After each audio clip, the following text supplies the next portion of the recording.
domestic league, but they have won 3 of their last 4 games. It's the first of 2 matches for Arsenal on Japanese soil.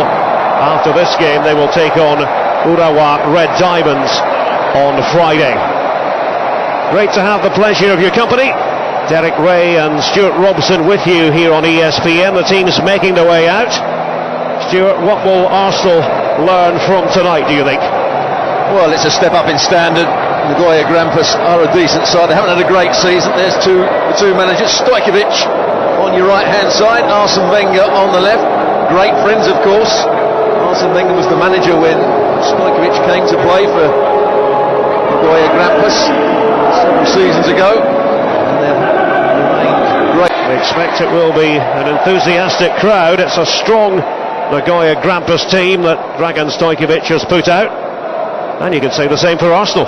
You can say the same for Arsenal. That midfield three, Rosicky, Ramsey and Arteta, they'll try and dominate the game. Plenty of pace out in the wide areas. Walcott, Miachi, and of course Giroud, who scored 2 goals the other day. And he's been in top form in pre-season. He was a good player as well, Stojkovic. And he was playing for Yugoslavia, started his career at Red Star Belgrade. Arsene Wenger, a 7-1 win against Vietnam in Hanoi. And a look at the 2 benches. Daniel, the Brazilian, one of the options for Nagoya Grampus. And expect to see quite a few of the Arsenal reserves later in the game. Wholesale changes expected in the second half.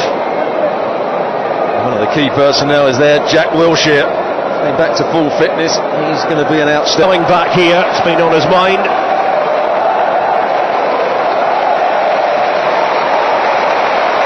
It's not just about playing football, it's also about...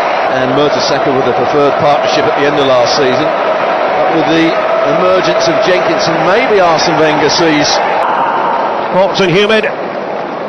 That's part of the pre-season package for Arsenal. Two great friends, Dragan Stojkovic and Arsene Wenger, trying to outwit each other. But it is a pre-season friendly from the Arsenal point of view. They put 7 past an Indonesian dream team in the first tour match, then repeated the trick against Vietnam. This will be a much more difficult test against the club side in mid-season form. Time at all, it was a purposeful start. Carl Jenkinson getting forward on the right. It's Thomas Rosicky who made this run, and an excellent ball right onto the head of Olivier Giroud. That's 6 goals on tour now for the Frenchman. Well, Thomas Rosicky finds that bit of space out on the right-hand side. He's the spare player in midfield for Arsenal, and he found the space, and what a cross it was, just whipping the ball into the edge of the 6-yard box, and Giroud, as he so often does, gets there first, and it's a good technical header from him. Can Arsenal build on that? Well, they certainly were on the front foot most of the way. It was Gibbs who played it in initially. The shot by Rio Miyachi, the local lad. I think he tries to cut across it with his left foot. Lets the play run here. Gibbs, as he often does, gets forward. A good little cutback. He's looking for Thomas Rosicky, for Aaron Ramsey, sorry. And you see Rio Miyachi trying to slice across the ball, but he doesn't get it quite right. Playing at the other end, a bit of attacking life from Nagoya Grampus. Josh Kennedy, the Australian, leading the line. And back to Danielson, the Colombian. Could have gone anywhere, really. Yeah, I think this summed up the first half, really, for Nagoya Grampus. A shot from distance. One of their players, the wide left player, Fujimoto, running offside. Then in the 25th minute, a penalty to Arsenal. Ball against Tokyo Tanaka. I've seen this many times. Arsenal counter-attacking at pace.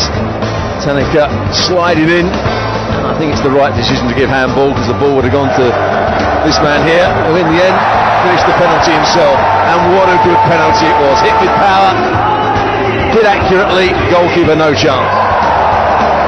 Pleased all his pals in the stands.